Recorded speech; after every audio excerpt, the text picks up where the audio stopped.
Okay. आज हम दो पाठों को खत्म किए हैं। पहला एक तुलसी का दोहे था और दूसरा जो है कश्मीरी सेब। हम एक तीसरे पार्ट में पहुंचेंगे अभी। कंटिन्यूअसली हम जाएंगे तो गिल्लू पार्ट था, मगर मैं उसे अगले कक्षा के लिए रखा हूं। तो हम उससे भी आगे जो एक अभिनव मनुष्य पाठ है, अभिनव मनुष्य यह एक पद्य है, उस पर आज मैं पढ़ाऊंगा। अच्छा, अभिनव मनुष्य। मनुष्य हम सब जानते हैं, मनुष्य आदमी। अभिनव इस शब्द का अर्थ क्या है? अभिनव हम सुने भी हैं का शायद कन्नड़ में कोई एक्टर है जो अभिनव भार्गव नाम से कुछ उपादित है। ಅಭಿನವ ಭಾರ್ಗವ ಅಂತ ಹೆಸರು ಕೂಡ ಅವನಿಗೆ ಏನೋ ಸಿಕ್ಕಿದೆ. ಅಭಿನವ ಚಕ್ರವರ್ತಿ ಅಂತಾನೂ ಕೂಡ ಸಿಕ್ಕಿದೆ. ಏನು ಅಭಿನವ ಶಬ್ದದ ಅರ್ಥ? ಹೊಸದಾದಂತಹ ಅಂತ ಅರ್ಥ. ನವೀನ್, ನಯ, ಹೊಸ ಅನ್ನೋ ಅರ್ಥ. ಹೊಸ ಮನುಷ್ಯ, ಮನುಷ್ಯ ಹೊಸ ಹಳೆ ಅನ್ನೋದು ಏನು ಮುಂಚಿನ ಕಾಲದಲ್ಲಿ ಮನುಷ್ಯನನ್ನ ಅವನ ವರ್ತನೆಯನ್ನ, ಅವನ ವಿಚಾರವನ್ನ, ಅವನ ಸಾಧನೆಯನ್ನ ಹೇಳ್ತಾ ಈಗಿನ ಕಾಲದ ಈಗಿನ ಇತ್ತೀಚಿನ ಮನುಷ್ಯನ ಏನು ನಡವಳಿಕೆ ಇದೆ, ಅದು ಅವನ ವ್ಯವಹಾರ ಹೇಗಿದೆ, ಅವನು ಯಾವ ರೀತಿಯಾದ ಸಾಧನೆಯನ್ನು ಮಾಡಿದ್ದಾನೆ, ಅವುಗಳನ್ನ ಚಿತ್ರಿಸಿ ಕಂಪೇರ್ ಮಾಡಿಕೊಂಡು कवि रामधारी सिंह दिनकर जी इस अभिनव मनुष्य पद्य को लिखे हैं। तो कवि रामधारी सिंह दिनकर जी, ये दिनकर जो है वो उनका काव्य नाम है। उनका नाम है रामधारी सिंह। ये दिनकर जी के नाम से ही प्रसिद्ध है। ये रामधारी सिंह दिनकर जी का जन्म 1908 में बिहार प्रांत के मुंगेर जिले में हुआ। बिहार प्रांत के बिहार जिल्ಲೆಯ ಬಿಹಾರ ರಾಜ್ಯದ ಮುಂಗೇರ್ ಜಿಲ್ಲೆಯಲ್ಲಿ ಅವರ ಜನ್ಮ ಆಗತ್ತೆ 1908 तो ये पहले रेडियो में काम करते थे, रेडियो विभाग में। बाद में एक सरकारी कॉलेज में प्राध्यापक बने। ಒಂದು ಸರ್ಕಾರಿ ಕಾಲೇಜಿನಲ್ಲಿ ಅಧ್ಯಾಪಕರಾಗಿ ಕೆಲಸವನ್ನ ನಿರ್ವಹಿಸುತ್ತಾರೆ। आगे चलकर वे भारत सरकार के हिंदी सलाहकार के पद पर नियुक्त हुए। ನೋಡಿ, ಇದೊಂದು ಒಳ್ಳೆಯ ಪೋಸ್ಟ್. ಸಾಮಾನ್ಯವಾಗಿ ಎಲ್ಲರೂ, ನೀವು ಇನ್ನು ಮುಂದೆ ಲೈಫ್ ನಲ್ಲಿ ಎಲ್ಲರೂ ಇಂಜಿನಿಯರ್ ಆಗಬೇಕು, ಬಿಕಾಮ್ ಮಾಡಬೇಕು, ಅವರು ಸೈನ್ಸ್ ತಗೊಳ್ಬೇಕು, ಇದು ಮಾಡಬೇಕು ಅಂತೆಲ್ಲ ಎಲ್ಲರದ್ದು ವಿಚಾರ ಇರುತ್ತೆ. ಆರ್ಟ್ಸ್ ಮಾಡಿದ್ರೆ ಏನು ಪ್ರಯೋಜನಪ್ಪ, ಆರ್ಟ್ಸಿಗೆ ಏನು ಬೆಲೆ ಇಲ್ಲ ಅಂತೆಲ್ಲ ಅಭಿಪ್ರಾಯ ಇದೆ ಜನರ ತಲೆಯಲ್ಲಿ. ಆದ್ರೆ ಸರಿಯಾಗಿ ಒಂದು ಭಾಷೆಯನ್ನ ಕಲ್ತವನಿಗೆ ಭಾಷೆಯಲ್ಲಿ ಕೇವಲ ಟೀಚರ್ ಆಗ್ಲಿಕ್ಕೆ ಒಂದೇ ಸಾಧ್ಯ ಅಂತ ಏನಿಲ್ಲ, ಬಹಳಷ್ಟು ಅದರಲ್ಲೂ ಕೂಡ ಅವಕಾಶಗಳಿವೆ. ಅದರಲ್ಲೂ ಒಂದು ಭಾಷೆಯನ್ನ ಸರಿಯಾದ ನಾಲೆಜ್ ಇರುವವನಿಗೆ ಜೊತೆಯಲ್ಲಿ ಎರಡು ಭಾಷೆಯಲ್ಲಿ ಪರಿಣಿತಿಯನ್ನ ಹೊಂದಿದ್ದಲ್ಲಿ, ದ್ವಿಭಾಷಾ ಪಂಡಿತನಾಗಿದ್ದಲ್ಲಿ, ಅಂದ್ರೆ ಫಾರ್ ಎಕ್ಸಾಂಪಲ್ ನನಗೆ ಕನ್ನಡ ಸರಿಯಾಗಿ ಸ್ಪಷ್ಟವಾಗಿ ಒಂದು ಡಿಗ್ರಿ ಆಗಿದೆ, ಕನ್ನಡ ಸರಿಯಾದ ಜ್ಞಾನ ಇದೆ ಅಂತ ಇಟ್ಕೊಳ್ಳಿ, ಜೊತೆಯಲ್ಲಿ ಹಿಂದಿ ಜ್ಞಾನವೂ ಇದೆ ಅಂತ ಇಟ್ಕೊಳ್ಳಿ. ಹೀಗಾದಾಗ ನನಗೆ ಎರಡೂ ವಿಷಯದಲ್ಲೂ ನಾನು ಪರಿಣಿತಿಯನ್ನ ಪಡ್ಕೊಂಡಿದ್ದೇನೆ ಅಂತ ಅಂದ್ರೆ ಎರಡು ಭಾಷೆಯಲ್ಲಿ ನನಗೆ ಬಹಳಷ್ಟು ಉದ್ಯೋಗಾವಕಾಶ ಇದೆ. ಕೇವಲ ಟೀಚಿಂಗ್ ಫೀಲ್ಡ್ ಅಲ್ಲೇ ಇರಬೇಕು ಅಂತಲ್ಲ. ಏನು ಬ್ಯಾಂಕ್ಗಳಲ್ಲಿ ಭಾಷಾ ತಜ್ಞರನ್ನಾಗಿ ಬಹಳಷ್ಟು ನೇಮಕ ಮಾಡ್ಕೊಳ್ತಾರೆ, ಬ್ಯಾಂಕ್ ವರ್ಕರ್ ಆಗ್ಬೋದು. ಸರ್ಕಾರದ ಬಹಳಷ್ಟು ಕೆಲಸಗಳಲ್ಲಿ ವಿಷಯ ತಜ್ಞರೇ ಇರ್ತಾರೆ, ಭಾಷಾ ತಜ್ಞರು. ಸರ್ಕಾರದ ಯಾವುದೋ ಒಂದು ಇಂಗ್ಲಿಷ್ ನಲ್ಲಿ ಯಾವುದೋ ಒಂದು ಸ್ಟೇಟ್ಮೆಂಟ್ ಬಂದಿದ್ರೆ ಅದನ್ನ ತರ್ಜುಮೆ ಮಾಡ್ಲಿಕ್ಕೆ, ಈ ತರದಲ್ಲಿ ಹೀಗೆ ಬಹಳಷ್ಟು ಪೋಸ್ಟ್ ಇದೆ. ಇವರು ಸೆಂಟ್ರಲ್ ಗವರ್ಮೆಂಟ್ ನ ಹಿಂದಿ ಭಾಷಾ ಸಲಹೆಗಾರರಾಗಿ ಕೆಲಸ ಮಾಡ್ತಾರೆ. ಭಾಷೆಯಲ್ಲಿ ದಾರ್ಢ್ಯತೆ ಇರೋ ಕಾರಣದಿಂದ, ಭಾಷೆಯಲ್ಲಿ ಅವರು ಒಳ್ಳೆಯ ಪರಿಣಿತಿಯನ್ನು ಹೊಂದಿರೋ ಕಾರಣದಿಂದ ಹಿಂದಿ ಭಾಷಾ ಸಹಾಯಕರಾಗಿ ಅದು ಸೆಂಟ್ರಲ್ ಗವರ್ಮೆಂಟ್ಗೆ ಕೆಲಸವನ್ನ ಮಾಡ್ತಾರೆ. ಹಾಗೆ ನಂತರ ಇವರ ಮರಣ ಆಗತ್ತೆ 1974ರಲ್ಲಿ. ಅಂದ್ರೆ ಬಹಳ ವರ್ಷ ಹಿಂದಲ್ಲ, ಒಂದು 40 ವರ್ಷದ ಹಿಂದೆ ಅಷ್ಟೇ. ಸೊ ರಾಮಧಾರಿ ಸಿಂಹ ದಿನಕರ್ ಜಿ का जन्म होता है बिहार प्रांत के मुंगेर जिले में, ಇದನ್ನ अंडरलाइन ಮಾಡ್ಕೊಳ್ಳಿ, 1908 में।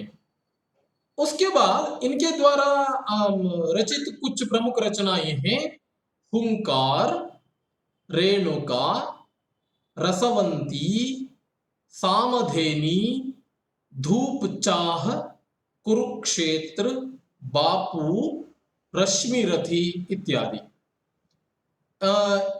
इनका जो रचना शैली है, कवि की हर रचना में हृदय को प्रभावित और उत्साहित करने की पूर्ण शक्ति है। ಮನಸ್ಸಿಗೆ ಮನಸ್ಸನ್ನ ಉತ್ಸಾಹಕ್ಕೆ ಒಳಪಡಿಸುವಂತಹ ಮತ್ತು ಹೃದಯಕ್ಕೆ ಒಂದು ಪ್ರಭಾವವನ್ನು ಬೀರುವಂತಹ, ವಿಚಾರಕ್ಕೆ ಒಂದು ಪ್ರಭಾವವನ್ನು ಬೀರುವಂತಹ ಶಕ್ತಿ ಇವರ ಕವಿತೆಗಳಲ್ಲಿ ಇದೆ। ಮತ್ತೆ ಇವರ ಭಾಷೆ ಅನ್ನೋದೇನಿದೆ, इनकी भाषा सजीव और विषय के अनुकूल है।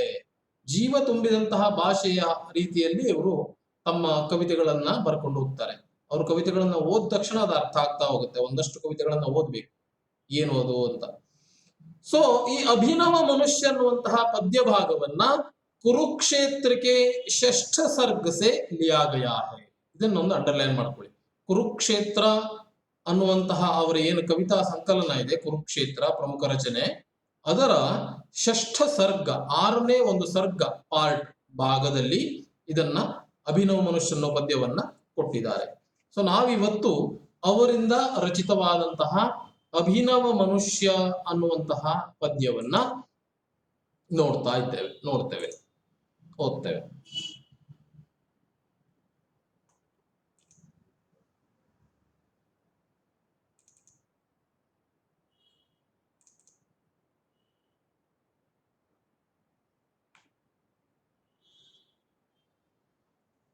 ಓಕೆ, ನಾನು ಒಮ್ಮೆ ಓದ್ತೇನೆ, ಸರಿಯಾಗಿ ಗಮನಿಸ್ಕೊಳ್ಳಿ, ಶಬ್ದಗಳನ್ನ ನೋಡಿ।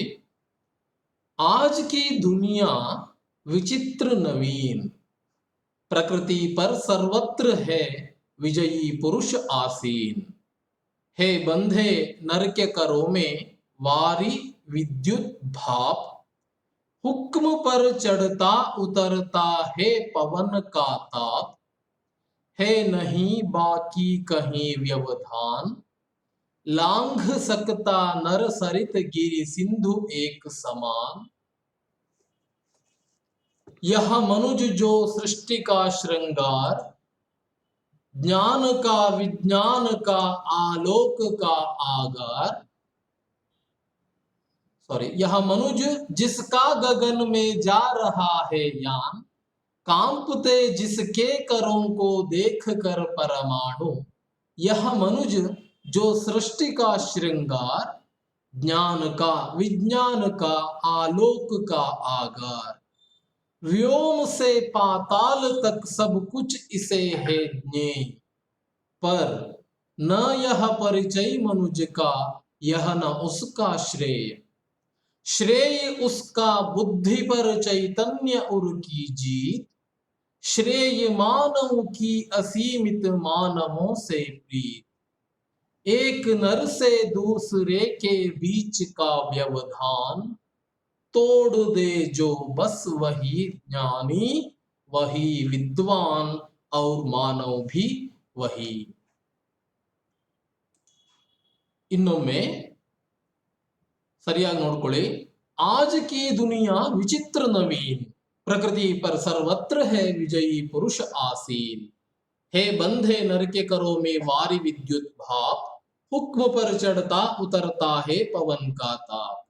है नहीं बाकी कहीं व्यवधान, लांघ सकता नर सरित गिरि सिंधु एक समान। यह मनुज जिसका गगन में जा रहा है यान, कांपते जिसके करों को देख कर परमाणु। यह मनुज जो सृष्टि का श्रृंगार, ज्ञान का विज्ञान का आलोक का आगार। व्योम से पाताल तक सब कुछ इसे है ज्ञेय, पर न यह परिचय मनुज का, यह न उसका श्रेय। श्रेय उसका बुद्धि पर चैतन्य उर की जीत, श्रेय मानव की असीमित मानवों से प्रीत। एक नर से दूसरे के बीच का व्यवधान तोड़ दे जो बस वही ज्ञानी, वही विद्वान और मानव भी वही. ಏನು ಹೇಳ್ತಾ ಇದ್ದಾರೆ ಕವಿ? ಯಾವ ಉದ್ದೇಶವನ್ನ ಇಟ್ಟುಕೊಂಡು ಈ ಪದ್ಯವನ್ನ ಹೇಳಲಿಕ್ಕೆ ಹೊರಟಿದ್ದಾರೆ? इस कविता द्वारा बच्चे स्नेह, मानवीयता, भाईचारा आदि का महत्व समझ सकते हैं. ಮಕ್ಕಳು ಈ ಪದ್ಯವನ್ನು ಓದೋದ್ರಿಂದ ಸ್ನೇಹ, ಮಾನವೀಯತೆ, ಮನುಷ್ಯ ನಡುವಿನ ಸಂಬಂಧ ಮಾನವೀಯತೆ, ಭಾಯಿಚಾರ ಸಹೋದರತ್ವ, ಭಾಯಿಚಾರ ಅಂತಂದ್ರೆ ಭ್ರಾತೃತ್ವ ಇತ್ಯಾದಿ ಅನೇಕ ವಿಚಾರಗಳನ್ನ ತಿಳಿದುಕೊಳ್ಳಬಲ್ಲರು ಅನ್ನೋ ಉದ್ದೇಶದಿಂದ ಈ ಪದ್ಯವನ್ನ ನಿಮಗೆ ಕೊಟ್ಟಿದ್ದಾರೆ. तो क्या बोल रहा है कवि रामधारी सिंह दिनकर जी? आज की जो दुनिया है, आज की आज जो जैसे दुनिया चल रही है, ಇವತ್ತಿನ ಪ್ರಪಂಚ ಹೇಗೆ ನಡ್ಕೊಂಡು ಹೋಗ್ತಾ ಇದೆ ಅಲ್ವಾ, ಈ ಪ್ರಪಂಚ ವಿಚಿತ್ರ है और नवीन भी. ಇವತ್ತಿನ ಪ್ರಪಂಚ ತುಂಬಾ ವಿಚಿತ್ರವಾಗಿದೆ, ಜೊತೆಗೆ ಹೊಸದಾದಂತಹ ಪ್ರಪಂಚವೂ ಕೂಡ ಆಗಿದೆ. ಅಂದ್ರೆ ಹೊಸತು ಅಂತ ಹೇಳಿದಾಗ ಹಳೆಯದ್ರಿಂದ ಭಿನ್ನವಾದಂಥದ್ದು ಹೊಸತು. ಈಗ ನಾವು ನವಯುಗದಲ್ಲಿದ್ದೇವೆ ಅಂತ ಹೇಳ್ತೇವೆ. ಅದಕ್ಕಿಂತ ಹಿಂದಿಂದು ನಮ್ಮ ಪುರಾತನ ಯುಗ, ನಮ್ಮ ಹಳೆಯದು. ಸೊ ಇವತ್ತಿನ ಪ್ರಪಂಚ ವಿಚಿತ್ರವಾಗಿ, ನವೀನವಾಗಿ, ಹೊಸದಾಗಿ ಇದೆ ಅಂತ ಹೇಳಿದ್ರು ಮೊದಲನೇ ಲೈನಲ್ಲಿ. ಹೇಗೆ ಅನ್ನೋದನ್ನ ಡೆಫಿನೇಷನ್ ಹೇಳ್ತಾ ಇದ್ದಾರೆ. ಇವತ್ತೇನು ಮನುಷ್ಯ ಏನ್ ಮಾಡ್ತಾ ಇದ್ದಾನೆ? ಪ್ರಕೃತಿ ಪರ್ ಸರ್ವತ್ರ ಹೇ ವಿಜಯಿ ಪುರುಷ ಆಸಿ. ವಿಜಯಿ ಪುರುಷ ಗೆದ್ದಿರುವಂತಹ ಮನುಷ್ಯ, ಗೆಲುವನ್ನ ಪಡೆದಿರುವಂತಹ ಮನುಷ್ಯ ವಿಜಯಿ ಪುರುಷ ಪ್ರಕೃತಿ ಪರ್ ಸರ್ವತ್ರ ಆಸೀನ್ ಹೇ. ನೋಡಿ ಇದರ ಅನ್ವಯ ಹೇಗ್ ಮಾಡ್ತಾರೆ ಅಂತ. ಅಲ್ಲಿರೋ ಲೈನ್ ಅನ್ನು ಹಾಗೆ ಓದೋದಲ್ಲ, ಅರ್ಥ ಮಾಡ್ಕೊಳ್ಳೋದಲ್ಲ. विजयी पुरुष जो है आज के इस दुनिया के, नवीन दुनिया के विजयी पुरुष जो है यारिದ್ದಾನೋ ಅವನು प्रकृति पर सर्वत्र विजयी होकर आसीन है. विजयी पुरुष प्रकृति पर सर्वत्र आसीन है. आसीन होना बैठ जाना, ಕೂತ್ಕೊಳ್ಳುವಂಥದ್ದು, ಅಧಿಕಾರವನ್ನ ಜಮಾಯಿಸುವಂಥದ್ದು. ಎಲ್ಲಿ ಅಧಿಕಾರವನ್ನ ಜಮಾಯಿಸುವಂಥದ್ದು? ಪ್ರಕೃತಿ ಪರ್ ಸರ್ವತ್ರ ಎಲ್ಲ ಕಡೆ. ಸರ್ವತ್ರ ಶಬ್ದದ ಅರ್ಥ ಹೇ ಪ್ರತಿಯೊಂದು ವಿಚಾರದಲ್ಲೂ, ಎಲ್ಲ ಕಡೆಗೆ. ಯಾವುದರಲ್ಲಿ? ಪ್ರಕೃತಿಯಲ್ಲಿ. ಇವತ್ತಿನ ಏನು ಪ್ರಕೃತಿ ಇದೆ, ಭಗವಂತನ ಸೃಷ್ಟಿಯ ಪ್ರಕೃತಿ ಏನಿದೆ, ಈ ಪ್ರಕೃತಿಯಲ್ಲಿ ಎಲ್ಲ ಕಡೆಯೂ ಪುರುಷನು ಗೆದ್ದು ಬೀಗಿ ಕೂತ್ಕೊಂಡಿದ್ದಾನೆ. ಅವನ ನಿಯಂತ್ರಣದಲ್ಲಿದೆ ಎಲ್ಲವೂ ಕೂಡ. ಅವನಿಗೆ ಎಲ್ಲವೂ ಗೊತ್ತಿದೆ ಈ ಪ್ರಕೃತಿಯಲ್ಲಿರುವಂತಹ ವಿಚಾರಗಳು. ಮುಂದೆ ಹೇಳ್ತಾ ಇದ್ದಾನೆ ನೋಡಿ. ಹೇ ಬಂಧೆ ನರಕೆ ಕರೋ ಮೇ ಮಾರಿ ವಿದ್ಯುತ್ ಭಾಪ್ ನರಕೆ ಕರೋ ಮೇ ಬಂಧೆ ಹೇ. ಇದನ್ವಯ ಹೀಗೆ: ವಾರಿ विद्युत भाप नर के करो में बंधे हैं. ವಾರಿ ಅಂತಂದ್ರೆ ನೀರು. ವಾರಿ, ಜಲ್ ಇವೆಲ್ಲವೂ ಕೂಡ ಪಾನಿ, ನೀರಿನ ಅವು ಏನು ಬಹುವರ್ತಕ ಶಬ್ದಗಳು, ನೀರಿನ ಶಬ್ದಾರ್ಥ, ಉಳಿದ ಅರ್ಥಗಳು. ವಾರಿ ಅಂತಂದ್ರೆ ನೀರು, ಬರ್ಕೊಳ್ಳಿ ನೀವು ಹೊಸ ಹೊಸ ಶಬ್ದಗಳಂದ್ರೆ. विद्युत शक्ति, सरी. वारी विद्युत भाप शब्द का अर्थ है ವೇಪರ್ ಅಂತ ಹೇಳ್ತಾವಲ್ವಾ, ಆವಿ, ನೀರಿನ ಕಣಗಳ ಆವಿ ಏನಿದೆ ಅದು ಭಾಪ್. ಇಬ್ಬನಿ ಅಂತ ಹೇಳ್ಬೋದು, ಅಥವಾ ಒಂದು ಮಾಯಿಶ್ಚರ್ ಇಂದ ಇರುವಂತಹ ಇದು ಭಾಪ್. ನೀರು, ವಿದ್ಯುತ್ತು ಮತ್ತು ಬಾಷ್ಪ ಏನಿದೆ, ಈ ಮೂರು ವಿಚಾರಗಳು ನರಕೆ ಕರೋಮಿ, ಮನುಷ್ಯನ ಕರೋಮಿ, ಕರ್ ಯಾನೆ ಹಸ್ತ, ಕೈ, ಮನುಷ್ಯನ ಕೈಯಲ್ಲಿ ಬಂಧೆ ಹೇ, ಬಾಂಧನ ಅಂತಂದ್ರೆ ಕಟ್ಟಾಕುವಂಥದ್ದು, ಬಂಧೇ ಹೇ ಅಂತಂದ್ರೆ ಸಿಕ್ಕಾಕೊಂಡಿರುವಂಥದ್ದು. ಕೈಯಲ್ಲಿ ಮುಷ್ಟಿಯಲ್ಲಿ, ಮನುಷ್ಯನ ಮುಷ್ಟಿಯಲ್ಲಿ ಇವತ್ತು ವಿದ್ಯುತ್ತು, ನೀರು, ಉಷ್ಣಾಂಶ, ಇದು ಏನು ವಾತಾವರಣದಲ್ಲಿರುವಂತಹ ಬಾಷ್ಪ ಏನಿದೆ ಅವೆಲ್ಲವೂ ಕಟ್ಟಾಕೊಂಡಿವೆ. ಏನು ಹಾಗಂದ್ರೆ ಕಟ್ಟಾಕೊಂಡಿದೆ ಅಂತಂದ್ರೆ ಅದನ್ನು ಮುಂದೆ ಹೇಳ್ತಾ ಇದ್ದಾನೆ ನೋಡಿ. हुक्म पर चढ़ता उतरता है पवन का ताप. ये जो विजयी पुरुष है उसके हुक्म पर यह जो वारी विद्युत भाप है वह चढ़ता उतरता है और पवन का ताप भी. पवन का ताप, पवन ಅಂತಂದ್ರೆ ಪವನ, ಗಾಳಿ, ಪವನ ಸುತ ಹನುಮಾನ, ಪವನ ವಾಯುಪುತ್ರ. ಪವನ ಅಂತಂದ್ರೆ ಗಾಳಿಯಲ್ಲಿರುವಂತಹ ತಾಪ, ಉಷ್ಣಾಂಶ, ಗಾಳಿಯಲ್ಲಿರುವ ಉಷ್ಣಾಂಶ ಏನಿದೆ, ಯಹ ಮನುಷ್ಯಕ್ಕೆ ಹುಕ್ಮ ಪರ್, ಹುಕ್ಮ ಅಂತಂದ್ರೆ ಆದೇಶ, ಹುಕ್ಮ ಆರ್ಡರ್, ಮನುಷ್ಯನು ಆರ್ಡರ್ ಕೊಟ್ರೆ ಇವೆಲ್ಲವೂ ಏನಿದೆ, ಯಾವ್ಯಾವುದು ಪವನ್ ಕಾ ತಾಪ್ ಏನಿದೆ, ಚಡ್ತಾ ಉತರ್ತಾ ಹೇ, ಚಡ್ನಾ ಉತರ್ನಾ, ಚಡನ ಏರುವಂಥದ್ದು, ಉತರ್ನ ಇಳಿಯುವಂಥದ್ದು. ಅಂದ್ರೆ ಗಾಳಿಯಲ್ಲಿರುವಂತಹ ತಾಪಮಾನವನ್ನು ಕೂಡ ಮನುಷ್ಯ ಇಂದು ಬದಲು ಮಾಡಬಲ್ಲ, ವೇರಿಯೇಷನ್ ಅದರಲ್ಲೂ ಕೂಡ ಮನುಷ್ಯ ತೋರಿಸಬಲ್ಲ. ಅವನ ಅಷ್ಟೊಂದು ಟೆಕ್ನಾಲಜಿ ಇದೆ ಇವಾಗ.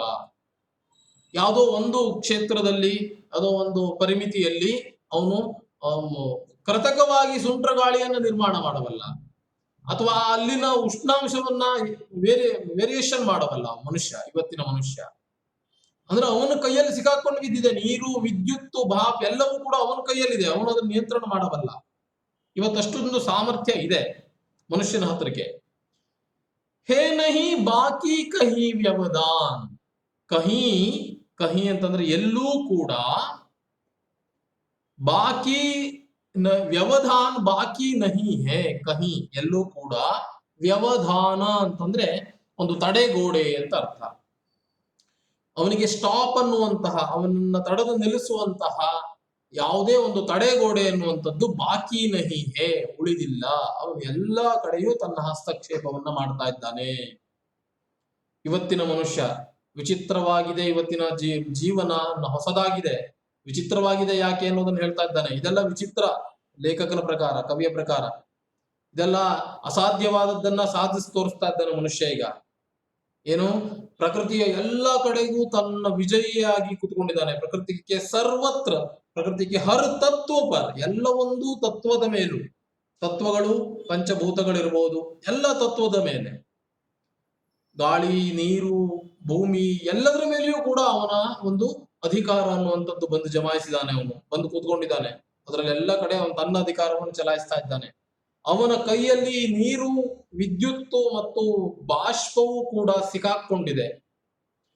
ಅವನ ಒಂದು ಆದೇಶದ ಮೇಲೆ, ಹುಕ್ಮ ಪರ್, ಉಸ್ಕಾ ಹುಕ್ಮ ಪರ್ ಪವನ್ ಕಾ ತಾಪ್ ಚಡ್ತಾ ಉತರ್ತಾ ಹೈ. ಪವನಿನ, ಗಾಳಿಯ ಏನು ಒಂದು ತಾಪಮಾನ ಏನಿದೆ, ಉಷ್ಣತೆ ಏನಿದೆ, ಅದು ವೇರಿಯೇಷನ್ ಆಗುತ್ತೆ ಅವನೊಂದು ಆದೇಶದ ಮೇರೆಗೆ. ಉಸ್ಕಾ ಕಹೀ ಪರ್ ಭಿ ವ್ಯವಧಾನ್ ಬಾಕಿ ನಹಿ ಹೇ. ಅವನು ಎಲ್ಲೂ ಕೂಡ ಅವನದ್ದು ತಡೆಗೋಡೆ ಅನ್ನೋದಿಲ್ಲ. ಅವನು ಎಲ್ಲಾ ಕಡೆಗೂ ಅವನು ಹೋಗಿ ಮುಟ್ಟಿದ್ದಾನೆ. ಮುಂದೆ ಹೀಗೆ ಹೇಳ್ತಾ ಇದ್ದಾನೆ ನೋಡಿ. ಲಾಂಘ ಸಕ್ತ, ಲಾಂಘನ, ಲಾಂಘನ ಅಂತಂದ್ರೆ ಜಿಗಿಯುವಂಥದ್ದು, ದಾಟುವಂಥದ್ದು. ಸೀಮೋಲ್ಲಂಘನ ಅನ್ನೋ ಶಬ್ದವನ್ನ ಕೇಳಿದೀರಾ ನೀವು? ಸೀಮೆಯ ಉಲ್ಲಂಘನ, ದಾಟಿ ಹೋಗುವಂಥದ್ದು ಸೀಮೋಲ್ಲಂಘನ ಅನ್ನೋ ಶಬ್ದ. लांघना, हनुमान लांघा था, समुद्र को लांघ कर लंका पहुंचा था. लांघना दाटी होगी, सागी. लांघ सकता है नर, नर लांघ सकता है. क्या लांघ सकता है? सरित, गिरी, सिंधु, वो भी कैसे? एक समान लांघ सकता है. यह जो नर है, नर मनुष्य, ಇವತ್ತಿನ ಮನುಷ್ಯ ಏನಿದ್ದಾನೆ, ಜಿಗಿದು ದಾಟುವಲ್ಲ ಯಾವುದನ್ನ? ಸರಿತ್, ಸರಿತ್ ಅಂತಂದ್ರೆ ನದಿಗಳು, ಸರಿತ್ ನದಿಗಳು, ಗಿರಿ ಪರ್ವತಗಳು, ಸಿಂಧು ಸಮುದ್ರ.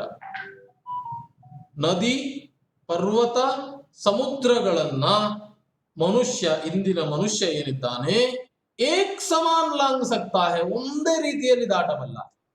ವಿಮಾನಗಳು ಬಂದಿದೆ ನೋಡಿ, ಅಲ್ಲಿ ಚಿತ್ರದಲ್ಲಿ ಕೊಟ್ಟಿದ್ದಾನೆ. ವಿಮಾನ, ಹೆಲಿಕಾಪ್ಟರ್ಗಳು ಹಾರಿ ಹೋಗ್ತಾ ಇವೆ. ಸಮುದ್ರ ಇರ್ಲಿ, ಕೆಳಗೆ ಪರ್ವತ ಇರ್ಲಿ, ಯಾವುದೇ ಇರ್ಲಿ, ಎಲ್ಲವನ್ನು ಒಂದೇ ಸಮಾನವಾಗಿ ದಾಟುತ್ತೆ ಆ ವಿಮಾನ. ಯಾವುದೂ ಬಾಧೆ ಇಲ್ಲ ಅವನಿಗೆ, ಅವನು ಎಲ್ಲಿ ಬೇಕಾದ್ರೂ ಹೋಗ್ತಾನೆ ಅವನಿಗೆ ಮನಸ್ಸಿಗೆ ಬಂದಲ್ಲಿ. ಹಾಗಾಗಿ ಹೇಳ್ತಾ ಇದ್ದಾನೆ, ನರ್ आज का जो अभिनव मनुष्य है, नर सरिति गिरी सिंधु को एक समान लांग सकता है. ಇದು ಈ ರೀತಿಯಾಗಿ ಅನ್ವಯ. ನರ್ ಸರಿತ್ ಗಿರಿ ಸಿಂಧು ಕೋ ಏಕ್ ಸಮಾನ್ ಲಾಂಘ ಸಕ್ತಾ ಹೇ. ಕ್ಲಿಯರ್ ಇದೆಯಾ? ಮುಂದೇನು ಹೇಳ್ತಾ ಇದ್ದಾನೆ, ಯಹ ಮನುಜ, यह जो मनुष्य है जिसका गगन में जा रहा है यान, ಈ ಮನುಷ್ಯನ ಯಾನ, ಯಾನ ಅವನು ಉಡ್ಡಯಿಸುವಂತಹ ಯಂತ್ರ. ಯಾನ ಮನುಷ್ಯನು ದಾಟಿ ಹೋಗುವುದಕ್ಕೆ ಅವನು ರೆಡಿ ಮಾಡಿಕೊಂಡಂತಹ ಒಂದು ಯಂತ್ರ ಯಾನ.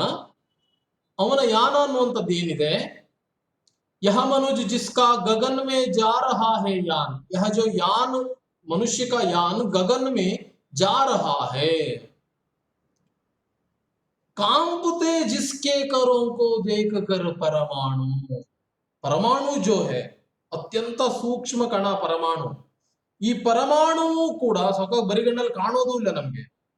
ಆ ತರಹದ ಪರಮಾಣುವು ಕೂಡ ಮನುಷ್ಯನ ಕರೋಂಕೋ ದೇಖಕರ್, ಕೈಗಳನ್ನ ನೋಡಿಕೊಂಡು, ಕರೋಂಕೋ ದೇಖಕರ್ ಕಾಂಪುತೆ ಹೇ, ನಡುಗ್ತವೆ. ಅಂದ್ರೆ ಇದರಲ್ಲಿ ಬರೀ ಪರಮಾಣು ಕಾಂಪ್ತೆ ಹೇ ಅನ್ನೋದು ನಾರ್ಮಲಿ ಶಬ್ದಕ್ಕೆ ಅರ್ಥ ಅಂತಲ್ಲ. ಅತ್ಯಂತ ಸೂಕ್ಷ್ಮಾತಿ ಸೂಕ್ಷ್ಮ ವಿಚಾರಗಳನ್ನು ಕೂಡ ಮನುಷ್ಯ ಈಗ ಕಂಟ್ರೋಲ್ ಮಾಡಬಲ್ಲ. ಪರಮಾಣುವಿನಿಂದ ಇತ್ತೀಚೆಗೆ ನೋಡಿ ಅಣು ಬಾಂಬ್ ಅನ್ನ ತಯಾರಿಸಿದ್ದಾನೆ. ಅದರಿಂದ ಏನೇನು ಯಾವ ರೀತಿಯಾಗಿ ಯೂಸ್ ಮಾಡ್ಕೊಳ್ಳೋಕೆ ಬರುತ್ತೋ ಅದೆಲ್ಲವನ್ನೂ ಮಾಡ್ತಾ ಇದ್ದಾನೆ. ಪ್ರತಿಯೊಂದು ವಿಚಾರದಲ್ಲೂ ಅವನ ಹಸ್ತಕ್ಷೇಪ ಇದೆ, ಪ್ರತಿಯೊಂದನ್ನು ಮನುಷ್ಯ. ಆದ್ರೆ ಮುಂಚಿನ ಮನುಷ್ಯ ಹೀಗಿದ್ನ ಇಲ್ಲ, ಇಷ್ಟೊಂದು ತಂತ್ರಜ್ಞಾನ ಮುಂದುವರಿಲಿಲ್ಲ, ಅವನು ಈ ಇಷ್ಟೊಂದು ವಿಚಾರನೂ ಕೂಡ ಮಾಡಿಲ್ಲ. ಪರ್ವತಗಳನ್ನ ದಾಟಿ ಹೋಗುವಂತಹ, ಒಂದೇ ಸಮನೆ ದಾಟುವಂತಹ ಸಾಮರ್ಥ್ಯವು ಕೂಡ ಅವನ ಹತ್ರಕ್ಕೆ ಆಗ ಇರಲಿಲ್ಲ. ಹೌದಾ? ಹೀಗಿರುವಾಗ ಅವತ್ತಿನ ಮನುಷ್ಯನ ಒಂದು ಕಲ್ಪನೆ ಇರುವವನು ಇಂದಿನ ಮನುಷ್ಯನ ಕಲ್ಪನೆಯನ್ನ ಮಾಡಿಕೊಂಡಾಗ ಇದು ಅಭಿನವ ಮನುಷ್ಯ. ಇವತ್ತಿನ ಪ್ರಪಂಚ ಅನ್ನುವಂಥದ್ದು ಬಹಳ ವಿಚಿತ್ರವಾಗಿದೆ. ಅದು ಆಗಿನ ಜೀವನದ ಕ್ರಮದ ಸರಿಯಾದ ವಿರುದ್ಧವಾಗಿ ಇಂದಿನ ಜೀವನ ಕ್ರಮ ಇದೆ. ಅದನ್ನು ಹೇಳ್ತಾ ಇದ್ದಾನೆ. ಆದ್ರೆ ಮನುಷ್ಯ ಅನ್ನೋನು ಯಾರು? ಯಹ ಮನುಜ್ ಜೋ ಸೃಷ್ಟಿಕಾ ಶೃಂಗಾರ್. ಈ ಮನುಷ್ಯ ಏನಿದ್ದಾನೆ ನೋಡಿ, ಈ ಪರಮಾತ್ಮನ ಸೃಷ್ಟಿಯ, ಭಗವಂತನ ಸೃಷ್ಟಿಯ ಒಂದು ಶೃಂಗಾರ, ಒಂದು ಸೌಂದರ್ಯ. ಮನುಷ್ಯ ಒಂದು ಸುಂದರವಾದಂತಹ ನಿರ್ಮಾಣ ಭಗವಂತನದ್ದು ಸುಲಭ ಅಲ್ಲ. ಮನುಷ್ಯನ ನಿರ್ಮಾಣ ತುಂಬಾ ಸೊಗಸಾಗಿ ಆಗಿದೆ. ಅಂದ್ರೆ ಮನುಷ್ಯನ ಈಗ ಒಂದು ಸುಂದರವಾದಂತಹ ಮುಖಕ್ಕೆ ಒಂದು ಬೊಟ್ಟು ಅನ್ನುವಂಥದ್ದು ಏನಿದೆ, ಒಂದು ತಿಲಕ ಅನ್ನೋದೇನಿದೆ, ಅದು ಭೂಷಣ ಹೇಗೋ ಹಾಗೆ ಈ ಸುಂದರವಾದಂತಹ ಪ್ರಕೃತಿಯಲ್ಲಿ ಮನುಷ್ಯನೂ ಒಂದು ಶೃಂಗಾರದ ವಸ್ತುವೆ. ಈ ಮನುಷ್ಯ ಜ್ಞಾನ ಕಾ ವಿಜ್ಞಾನ ಕಾ ಆಲೋಕ ಕಾ ಆಗಾರ್. ಮನುಷ್ಯ ಜ್ಞಾನ ಜ್ಞಾನ ಸಹಜವಾದಂತಹ ನಾಲೆಜ್, ವಿಜ್ಞಾನ ವಿಶಿಷ್ಟವಾದಂತಹ ಜ್ಞಾನ, ವಿಶೇಷವಾಗಿರುವಂತಹ ಜ್ಞಾನ. ಈ ಎರಡು ಜ್ಞಾನದ ಆಲೋಕ ಅಂತಂದ್ರೆ ಒಂದು ಪ್ರಕಾಶ ಅಂತ ಅರ್ಥ, ಒಂದು ಹೊಳಪು ಅಂತ ಅರ್ಥ. ಜ್ಞಾನದ ವಿಜ್ಞಾನದ ಒಂದು ಹೊಳಪಿನ ಆಗಾರ. ಆಗಾರ ಅನ್ನೋ ಶಬ್ದಕ್ಕೆ 2-3 ತರದಲ್ಲಿ ಅರ್ಥ ಇದೆ. ಆಗಾರ ಅಂತಂದ್ರೆ ಸಂಗ್ರಹ ಅಂತ ಅರ್ಥ. ಇಲ್ಲಿ ಆಗಾರ ಅಂತಂದ್ರೆ ಮನೆ ಅನ್ನೋ ಅರ್ಥ ಕೂಡ ಇದೆ. ನವಾಗಾರ ಪ್ರವೇಶ ಅಂತ ನೀವು ಕೇಳಿರ್ಬೋದು. ನವಾಗಾರ ಪ್ರವೇಶ ಅಂತ ಹೊಸ ಮನೆಯ ಉದ್ಘಾಟನೆಗೆ ಏನು ಇದಿದೆ, ಅದಕ್ಕೆ ನವಾಗಾರ ಪ್ರವೇಶ ಅಂತ ಕೂಡ ಹೇಳ್ತಾರೆ. ಆಗಾರ ಅಂತಂದ್ರೆ ಮನೆ ಅನ್ನೋ ಅರ್ಥವೂ ಇದೆ. ಇಲ್ಲಿ ಸಂಗ್ರಹ ಅನ್ನೋ ಅರ್ಥ. ಮನುಷ್ಯ ಜ್ಞಾನದ ವಿಜ್ಞಾನದ ಮತ್ತು ಪ್ರಕಾಶದ ಒಂದು ಸಂಗ್ರಹ ಇದ್ದಾಗೆ ಅವನು ಸೃಷ್ಟಿಯ ಒಂದು ಶೃಂಗಾರ. ನಿಜವಾಗಿ ಮನುಷ್ಯ ಅದ್ಭುತವಾದಂತಹ ಕಲ್ಪನೆ, ಮನುಷ್ಯನ ಕಲ್ಪನೆ. ಭಗವಂತನ ಸೃಷ್ಟಿಯಲ್ಲಿ ಮನುಷ್ಯನಿಗೆ ಎಲ್ಲಾ ಜೀವಿಗಳಿಗಿಂತಲೂ ಅದ್ಭುತವಾದಂತಹ ಸಾಮರ್ಥ್ಯ, ಬುದ್ಧಿಯನ್ನ ಕೊಟ್ಟಿದ್ದಾನೆ ಭಗವಂತ. ಉಳಿದ ಬುದ್ಧಿ ಇಲ್ಲ ಅಂತಲ್ಲ, ತಿಳುವಳಿಕೆ ಅನ್ನೋದನ್ನ ಮನುಷ್ಯನಲ್ಲಿ ಜಾಸ್ತಿ ಇದೆ. ಹಾಗಾಗಿ ಅವನು ಆ ಉಳಿದ ಮತ್ತು ನಮ್ಮ ಬಲಿಷ್ಠವಾದಂತಹ ಪ್ರಾಣಿ ಪಕ್ಷಿಗಳನ್ನು ಕಂಟ್ರೋಲ್ ಮಾಡಬಲ್ಲ. ಈಗ ಅಷ್ಟು ಅವನಲ್ಲಿ ಸಾಮರ್ಥ್ಯ ಇದೆ. ಈ ಮನುಷ್ಯನ व्योम से पाताल तक सब कुछ इसे है ज्ञेय. इस मनुष्य को ವ್ಯೋಮ ಆಕಾಶ, ಪಾತಾಳ ಭೂಮಿಯ ಒಳಗಡೆ ಇರುವಂತಹ ವಿಚಾರಗಳು, ಭೂಮಿಯಿಂದ ಮೇಲೆ ಆಕಾಶದಲ್ಲಿರುವಂತಹ ವಿಚಾರಗಳು, ಪಾತಾಳದಲ್ಲೂ ಇರುವಂತಹ ವಿಚಾರಗಳು, ವ್ಯೋಮಸೆ ಪಾತಾಳ ತಕ್ ಅಲ್ಲಿಯ ತನಕ ಸಬ್ ಕುಚ್ ಇಸೆ ಜ್ಞೇಯ ಹೇ, ಎಲ್ಲವೂ ಕೂಡ ಇವನಿಗೆ ಜ್ಞೇಯ. ಜ್ಞೇಯ ಅಂತಂದ್ರೆ ಜಾನಕಾರಿ ಅಥವಾ ಗೊತ್ತಿರುವಂಥದ್ದು, ನಾಲೆಜ್. ಅವನಿಗೆ ಅಷ್ಟು ಗೊತ್ತಿದೆ. ಆಕಾಶ ಕಾಯಗಳು ಏನು ಹೇಗಿವೆ, ಏನಾಗ್ತಾ ಇದೆ ನೋಡಿ. ಮಂಗಳನಿಗೆ ಹೋಗ್ಲಿಕ್ಕೆ ಪ್ರಯತ್ನ ಮಾಡ್ತಾ ಇದ್ದಾರೆ, ಮಂಗಳವನ್ನ ತಲುಪಲಿಕ್ಕೆ. ಅಲ್ಲಿ ಮನುಷ್ಯನ ಇಳಿಸೋ ಪ್ರಯತ್ನವೂ ಕೂಡ ಆಗ್ತಾ ಇದೆ, ಅಷ್ಟೆಲ್ಲ ದೂರ ಇರುವಂತಹ ಗ್ರಹ. ಚಂದ್ರಯಾನದಲ್ಲಿ ಬಹಳಷ್ಟು ಕೆಲಸಗಳಾಗ್ತವೆ. ಭಾರತ ದೇಶದಿಂದಲೂ ಕೂಡ ಬಹಳಷ್ಟು ಸಾಧನೆಗಳು ಬಾಹ್ಯಾಕಾಶದಲ್ಲಿ ಆಗ್ತಾ ಇದೆ.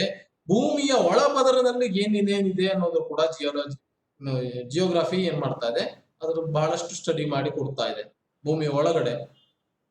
ಹಾಗಾಗಿ ಏನು ಭೂಮಿಯ ಒಳಗಡೆ ಹೊರಗಡೆ ಎಲ್ಲವೂ ಕೂಡ ಇವನಿಗೆ ತಿಳುವಳಿಕೆ ಇದೆ ಅಂತಂದ್ರೆ ಅವನ ಸಾಮರ್ಥ್ಯ ನೋಡಿ, ಮನುಷ್ಯನ ಸಾಮರ್ಥ್ಯ ಎಷ್ಟಿದೆ ಅಂತ ಅರ್ಥ.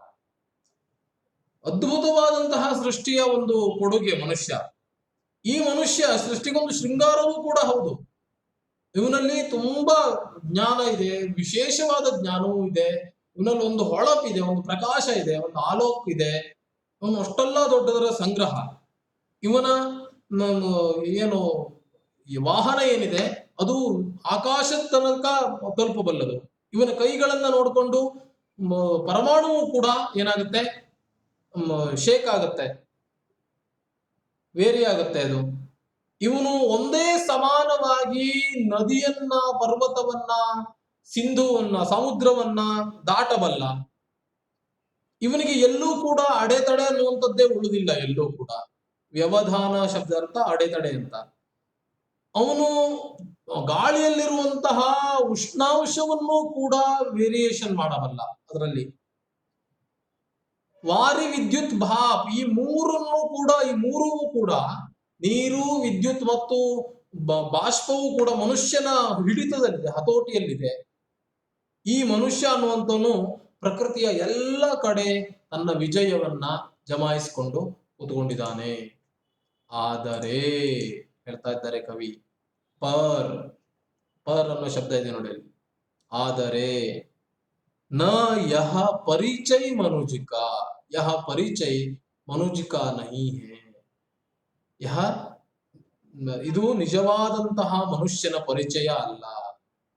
ಯಹ ನ ಉಸ್ಕಾ ಶ್ರೇಯ, ಇದು ಅವನ ಶ್ರೇಯಸ್ಸಲ್ಲ. ಇದು ಅವನಿಗೆ ಏನೋ ಒಂದು ಹೊಸದನ್ನ ಕಂಡುಹಿಡಿಯಲಿಕ್ಕೆ ಹೋಗಿ ಮತ್ತೊಂದು ಡ್ರಾಬ್ಯಾಕ್ ಅನ್ನ ತಂದುಕೊಳ್ತಾನೆ ಅವನು. ಇದವನ ಶ್ರೇಯಸ್ಸು ಕೂಡ ಅಲ್ಲ, ಇದವನ ನಿಜವಾದ ಪರಿಚಯವೂ ಅಲ್ಲ, ಇದವನ ಶ್ರೇಯಸ್ಸು ಕೂಡ ಅಲ್ಲ.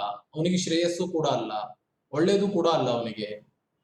ಯಾವುದು ಹಾಗಾದ್ರೆ ಶ್ರೇಯಸ್ಸು, ಒಳ್ಳೆಯದು, ಶ್ರೇಯ ಅಂತಂದ್ರೆ ಶ್ರೇಯ ಉಸ್ಕ ಬುದ್ಧಿಪರ ಚೈತನ್ಯ ಉರುಕೀಜಿ. ಮನುಷ್ಯ ತನ್ನ ಬುದ್ಧಿಯ ಮೇಲೆ ಚೈತನ್ಯ ಉರುಕಿ ಜೀತ್ ಅಂತ ಹೇಳ್ತಾ ಇದ್ದಾನೆ. ಚೈತನ್ಯ ಅನ್ನುವಂಥದ್ದು ದೇಹದಲ್ಲಿರುವಂತಹ ಏನು, ನಾವು ಚೈತನ್ಯ ರಹಿತರಾದ್ರೆ ನಾವು ಸತ್ತ ಹಾಗೆ. ನಮ್ಮ ಮನುಷ್ಯನ ದೇಹದಲ್ಲಿ ಒಂದು ಚೈತನ್ಯ ಅನ್ನುವಂಥದ್ದು ಇರುತ್ತೆ. ಒಂದು ಅದು ನಮಗೆ ಕಣ್ಣಿಗೆ ಕಾಣೋದಿಲ್ಲ. ಆ ಪ್ರಾಣ ಅನ್ನೋದೇ ಚೈತನ್ಯ. ಆ ಪ್ರಾಣ ಅನ್ನೋದು ಹೋಗೋದಿಗೆ ಯಾರಿಗೂ ಗೊತ್ತಾಗೋದಿಲ್ಲ ಪ್ರಾಣ ಎಲ್ಲಿದೆ ಅನ್ನೋದು. ಹಾರ್ಟ್ ಅಲ್ಲಿದೆ ಅಂತಾರೆ, ಕೆಲವರು ತಲೆಯಲ್ಲಿದೆ ಅಂತಾರೆ. ತಲೆಗೆ ಹೊಡೆತು ಬಿದ್ರೆ ಹಾರ್ಟು ಹೋಯ್ತು ಅಲ್ಲ, ಮನುಷ್ಯ ಹಾರ್ಟಿಗೆ ಹೊಡೆತು ಬಿದ್ರು ತಲೆನೂ ಹೋಯ್ತು ಅಲ್ವಾ. ಎಲ್ಲಿದೆ ಅನ್ನೋದನ್ನ ನಿಶ್ಚಯಿಸಿ ಹೇಳೋದು ಕಷ್ಟ. ಚೈತನ್ಯ ಅಂತಂದ್ರೆ ನಮ್ಮಲ್ಲಿರುವಂತಹ ಒಂದು ಅದು ಮುಖ್ಯ ಪ್ರಾಣ. ಅದರ ಮೇಲೆ ಅವನ ಮನುಷ್ಯ ತನ್ನ ಬುದ್ಧಿಯ ಮೇಲೆ ಯಾವಾಗ ಹಿಡಿತವನ್ನ ಸಾಧಿಸ್ತಾನೋ, ಮನುಷ್ಯ ಮನಸ್ಸಿಗೆ ಬಂದಂಗೆಲ್ಲ ಮಾಡ್ತಾ ಹೋಗುವಂಥದ್ದು. ಅಲ್ಲ, ತಪ್ಪಾದ ಕ್ರಮ ಅದು. ಮನುಷ್ಯ ತನ್ನ ಬುದ್ಧಿ ಮತ್ತು ಚೈತನ್ಯದ ಮೇಲೆ ಯಾವಾಗ ಹಿಡಿತವನ್ನ ಸಾಧಿಸ್ತಾನ, ಉರುಕೀಜಿ ಚೈತನ್ಯ ಉರುಕೀಜಿ ಏನ್ ಹೇಳ್ತಾ ಇದ್ದಾನೆ, ಚೈತನ್ಯ ಉರುಕೀಜಿ. ಅವನು ಟೋಟಲಿ ಇಲ್ಲಿ ಭಾವಾರ್ಥ ಹೇಗೆ ಕಂಡ್ರೆ, ಮನುಷ್ಯ ತನ್ನ ದೇಹ, ತನ್ನ ಪ್ರಾಣ, ತನ್ನ ಬುದ್ಧಿಯ ಮೇಲೆ ಅವನೇನಾದ್ರೂ ಕಂಟ್ರೋಲ್ ಅನ್ನ ತೆಗೆದುಕೊಳ್ಳಿಕ್ಕೆ ಅವನಲ್ಲಿ ಸಾಧ್ಯವಾದಲ್ಲೇ ಅದು ನಿಜವಾದ ಅವನ ಗೆಲುವಾಗತ್ತೆ. श्रेय मानव की असीमित मानवों से प्रीत, असीमित मानवों से, ಅಸೀಮಿತ ಮಾನವೋ ಸೇ, ಸೀಮಿತ ಅಂತಂದ್ರೆ ಒಂದಷ್ಟೇ, ಅಸೀಮಿತ ಬಹಳಷ್ಟು ಜನರ ಜೊತೆಗೆ. ಸೀಮಿತ ಅವಧಿಯ ಪಾಠ ಅಂತ ಹೇಳಿದ್ರೆ ರಿಸ್ಟ್ರಿಕ್ಟೆಡ್, ಇಂತಿಷ್ಟೇ ಹೊತ್ತಿಗೆ ಮುಗಿಸ್ಬೇಕು ಅಂತ. ಅಸೀಮಿತ, ಅಸೀಮಿತ ಕ್ಲಾಸ್ ಅಂತಂದ್ರೆ ಈಗ ನಾನು ಪಾಠ ಮಾಡ್ತೇನೆ ನೋಡಿ, ನಾನು ಟೈಮ್ ನಿಮ್ಗೆ 40 ನಿಮಿಷ ಅಂತ ಕೊಡೋದಿಲ್ಲ, 1 ತಾಸು ತಗೊಳ್ತೇನೆ, ಇದು ನಂದು ಕ್ಲಾಸು. ಅಸೀಮಿತ್ ಅಲ್ವಾ? ಇದು ಅಸೀಮಿತ್ ಅಂತಂದ್ರೆ ಸೀಮೆ ಇಲ್ಲದೆ ಇರುವಂತಹ. ಶ್ರೇಯ ಮಾನವ ಕಿ ಅಸೀಮಿತ ಮಾನವೋ ಸೇ ಪ್ರೀತ್, ಮಾನವ ಅಸೀಮಿತ ಬಹಳಷ್ಟು ಜನರ ಮತ್ತಷ್ಟು ಜನರ ಮಾನವರ ಜೊತೆಗೆ, ಮನುಷ್ಯ ಮತ್ತು ಬಹಳಷ್ಟು ಮನುಷ್ಯರ ಜೊತೆಗೆ ಪ್ರೀತಿಯಿಂದ ಬಾಳಬೇಕು, ವಿಶ್ವಾಸದಿಂದ ಬಾಳಬೇಕು. ಇದು ಅವನಿಗೆ ಶ್ರೇಯಸ್ಸನ್ನ ತಂದುಕೊಡುತ್ತೆ, ಇದು ಅವನ ಒಳ್ಳೆಯತನ, ಇದು ಅವನಿಗೆ ಗೌರವವನ್ನ ಕೊಡುವಂಥದ್ದು. ಹೊರತಾಗಿ ಮೇಲೆ ತಿಳಿಸುವಂತಹ ಯಾವ ವಿಚಾರವೂ ಅಲ್ಲ. ಅವನು ಏನೇ ಸಾಧನೆ ಮಾಡ್ಕೊಂಡು ಇಟ್ಕೊಳ್ಳಿ, ಆದ್ರೆ ಮತ್ತೊಬ್ಬನ ಮಾನವನ ಜೊತೆಗೆ ಅವನ ವಿಶ್ವಾಸ ಪ್ರೀತಿಯಿಂದ ಅವನು ಬದುಕಲಿಲ್ಲ ಅಂತಾದ್ರೆ ಅವನು ನಿಜವಾಗಿಯೂ ಮಾನವನಲ್ಲಿ ಮಾನವ ಅಂತ ಕರೆಸ್ಕೊಳ್ಳಿಕ್ಕೆ ಸಾಧ್ಯವೇ ಇಲ್ಲ, ಮಾನವೀಯತೆಯೇ ಇಲ್ಲದೆ ಇರುವಂತಹ ವ್ಯಕ್ತಿಯಾಗಿ ಬದುಕ್ತಾ ಇರ್ತಾನೆ. ಎಷ್ಟೋ ಜನರು ಗೊತ್ತೇ ಇಲ್ಲ, ಲೋಕ ಜ್ಞಾನವೇ ಇರೋದಿಲ್ಲ, ಅವರು ಏನೋ ಒಂದು ಸಾಧನೆ ಮಾಡ್ಕೊಳ್ತಿರ್ತಾರೆ, ಆದ್ರೆ ಏನು ಪ್ರಯೋಜನ? ತಾನು ಸಾಧಿಸಿದ್ದೇನೆ ಅನ್ನೋದರಷ್ಟೇ ಪ್ರಯೋಜನ ಬಿಟ್ರೆ ಮನುಷ್ಯನ ನಡುವೆ ಪ್ರೀತಿಯ ಒಂದು ಸಂಬಂಧವೇ ಇರೋದಿಲ್ಲ. ಏಕ್ ನರ ಸೆ ದೂಸರೆ ಕೆ ಬೀಚ್ ಕಾ ವ್ಯವಧಾನ್, ಏಕ್ ನರ್ ಒಬ್ಬ ಮನುಷ್ಯ, ಸೆ ಒಬ್ಬ ಮನುಷ್ಯನಿಂದ, ದೂಸರೇಕೆ ಮತ್ತೊಬ್ಬ ಮನುಷ್ಯನ, ಬೀಚ್ ಕಾ ಮಧ್ಯದಲ್ಲಿರುವಂತಹ, ವ್ಯವಧಾನ ತಡೆಗೋಡೆ ಅಂದ್ರೆ ಮನುಷ್ಯ ಮತ್ತೊಂದು ಮನುಷ್ಯನ ನಡುವೆ ಇದ್ದಂತಹ ಯಾವುದಾದ್ರೂ ದ್ವೇಷದ ಭಾವನೆ ಇರಲಿ, ಅದನ್ನ ಆ ತಡೆಗೋಡೆಯನ್ನ ಮನುಷ್ಯ ತೋಡುದೇ ಅದನ್ನ ಒಡೆದು ಹಾಕಬೇಕು. ಆ ಒಡೆದು ಹಾಕದವ್ ಯಾರಿದ್ದಾನೋ, ತೋಡುದೇ ಜೋ ಯಾರಿದ್ದಾನೋ, ಜೋ ಬಸ್ ವಹಿ ಜ್ಞಾನಿ, ನಿಜವಾಗಿಯೂ ಅವನೇ ಜ್ಞಾನಿ. ಕಂಡಕ್ಟರ್ ಇರೋ ಬಸ್ ಅಲ್ಲ ಇದು, ಬಸ್ ಅದೇ ಅಂತ ಅರ್ಥದಲ್ಲಿ. ಬಸ್ ಅವನೇ ವಹಿ ಜ್ಞಾನಿ, ತಿಳುವಳಿಕೆ ಇರುವವನು. ಜ್ಞಾನ ಯಾರತ್ರ ಇದೆಯೋ, ಯಾರತ್ರ ಇದೆ ಅಂತ ಹೇಳಲಿಕ್ಕೆ ಹೇಳ್ತಾ ಇದ್ದಾನೆ. ಬಸ್ ವಹಿ ಜ್ಞಾನಿ, ವಹಿ ವಿದ್ವಾನ್, ಅವನೇ ವಿದ್ವಾನ್, ಬುದ್ಧಿವಂತ. ಅವರು ಮಾನವ ಭೀ ವಹಿ, ಮನುಷ್ಯನೂ ಕೂಡ ಅವನೇ, ಹೊರತಾಗಿ ಮೇಲೆ ತಿಳಿಸಿದಂತಹ ಯಾವುದೇ ಸಾಧನೆ ಮಾಡದವನಿಗೆ ನಿಜವಾದ ಮನುಷ್ಯ ಅಂತ ಕರೆಸ್ಕೊಳ್ಳಿಕ್ಕೆ ಅಧಿಕಾರ ಇಲ್ಲ. ಅವನಲ್ಲಿ ಈ ಗುಣಗಳಿದ್ರೆ ಅವನು ನಿಜವಾಗಿಯೂ ಅದು ತುಂಬಾ ಉತ್ತಮವಾದಂಥದ್ದು, ಅದು ಅವನ ನಿಜವಾದ ಸಾಧನೆ. ಈ ಎಲ್ಲ ಗುಣಗಳನ್ನ ಹೊಂದಿದ್ದು ಆ ರೀತಿಯಾದಂತಹ ಕೆಲಸಗಳನ್ನ ಮಾಡಿದ್ರೆ, ತಂತ್ರಜ್ಞಾನದಲ್ಲಿ ಕೆಲಸ ಮಾಡ್ತಾ ಹೋದ್ರೆ ಅದು ನಿಜವಾದ ಮನುಷ್ಯನ ಶ್ರೇಯಸ್ಸೇ ಹೌದು. ಆದ್ರೆ ಕೇವಲ ಭೌತಿಕವಾಗಿ ಈ ಬಾಹ್ಯ ಪ್ರಪಂಚದಲ್ಲಿ ಏನೇನೋ ಬಿಲ್ಡಿಂಗ್ ಕಟ್ಕೊಳ್ತಾ ಗೋಡೆಗಳನ್ನ ಎಬ್ಬಿಸ್ತಾ ಹೋಗ್ತಾ ಇದ್ದು, ಮನುಷ್ಯನ ನಡುವೆ ಪ್ರೀತಿ ಬಾಳ್ವೆ ಸಹಬಾಳ್ವೆ ಇಲ್ಲ, ಭ್ರಾತೃತ್ವ ಇಲ್ಲ ಅಂತಾದ್ರೆ ಆ ಮನುಷ್ಯ ಇದ್ದು ಏನು ಪ್ರಯೋಜನ? ಮನುಷ್ಯನಿಗೆ ಯಾವುದೇ ಅಸ್ತಿತ್ವ ಇದ್ದ ಹಾಗಾಗ್ಲಿಲ್ಲ. ಎಷ್ಟೇ ಇದ್ರೂ ಕೂಡ ಪ್ರಕೃತಿಯ ಮುಂದೆ ಮನುಷ್ಯ ಶೂನ್ಯನೇ. ಪ್ರಕೃತಿ ಮನುಷ್ಯನನ್ನ ಯಾವಾಗಿಯೂ ಕೂಡ ತನ್ನ ಹತೋಟಿಯಲ್ಲೇ ಇಟ್ಕೊಂಡಿರುತ್ತೆ. ಇವನು ಎಷ್ಟೇ ಭಾವಿಸಿರ್ಲಿ, ಕವಿಗಳು ಇಲ್ಲಿ ಹೇಳ್ತಾ ಇರೋ ಅಭಿಪ್ರಾಯದಲ್ಲ ನಾನು ಹೇಳ್ತಾ ಇರೋದು, ಆದ್ರೆ ಪ್ರಕೃತಿಯ ಮುಂದೆ ಮನುಷ್ಯನ ಶಕ್ತಿ ಶೂನ್ಯ. ಅವನು ಎಷ್ಟೇ ಕಟ್ಟು ಹಾಕ್ಲಿ ನೀರಿಗೆ, ಅಣೆಕಟ್ಟನ್ನ, ಒಂದು ದೊಡ್ಡ ಮಳೆ ಬಂತು ಅಂದ್ರೆ ಅಣೆಕಟ್ಟು ಕೂಡ ಹೊಡ್ಕೊಂಡು ಹೋಗುತ್ತೆ. ಆದ್ರೆ ಇಲ್ಲಿ ಕವಿ ಹೇಳ್ತಾ ಇರೋದ್ರ ಅಭಿಪ್ರಾಯ ಭಿನ್ನ. ಕವಿ ಹೇಳ್ತಾ ಇರೋದು ಅಷ್ಟೊಂದು ಸಾಧನೆಯನ್ನ ಮಾಡಿದಾನೆ ಮನುಷ್ಯ ನಿಜ, ಆದ್ರೆ ಅದು ಅವನ ಸಾಧನೆ ಅಲ್ಲ, ಮನುಷ್ಯನಲ್ಲ ಪ್ರೀತಿ ಇರುವಂತದ್ದು ಅವನ ಸಾಧನೆ ಅನ್ನೋ ಅರ್ಥದಲ್ಲಿ ಹೇಳಲಿಕ್ಕೆ ಹೊರಟಿರೋದು ಭಾವಾರ್ಥವಾಗಿ.